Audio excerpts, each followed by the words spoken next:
Hello बच्चों, let's see the question. The center of mass of a system of particle does not depend on first is masses of the particle, second is internal forces on the particle and the third one is position of the particle and the last relative distance between the particle.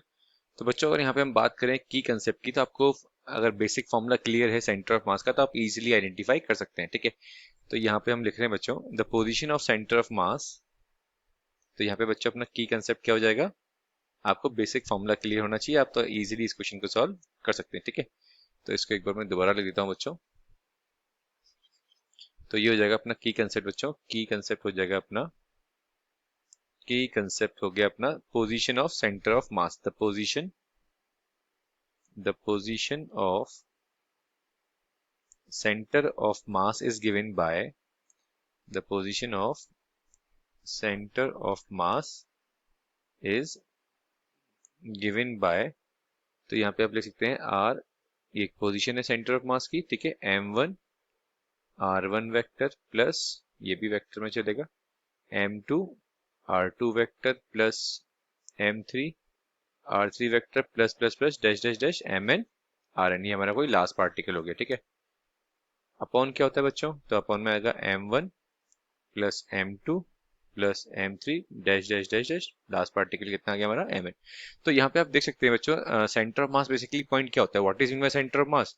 तो आपको मालूम है centre of mass a point inside a body, a point inside a body, or you can say that system of bodies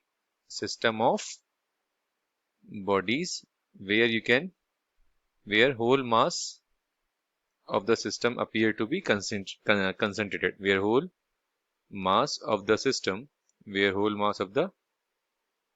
system is considered as concentrated।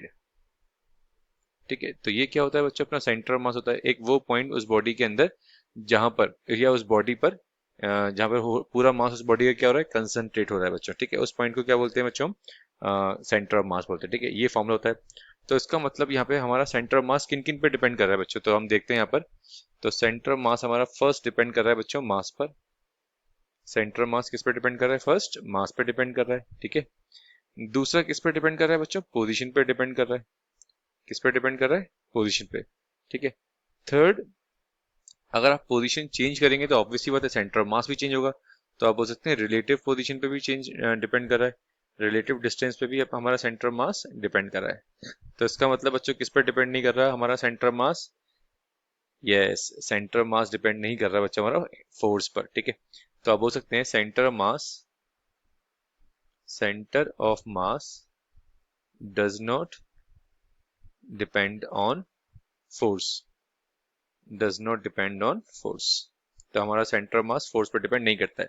अब force भी अगर हम और discuss करें तो बच्चों देखो दो टाइप से फोर्स हो गई, एक सिस्टम के अंदर की जो पार्टिकल्स हैं वो भी एक दूसरे पे क्या लगाते हैं, इंटरनल फोर्स लगाते हैं, और जो एक्सटर्नल फोर्स लग रही है बच्चों। ठीक है, ये दोनों जो अगर हम बात करें internal force as well as external force, इन सबका जो रिजल्टेंट निकल के आता है बच्चों, इनका रिजल्टेंट क्या निकल के आता है बच्चों, जीरो निकल के आता है। Resultant of all forces are zero.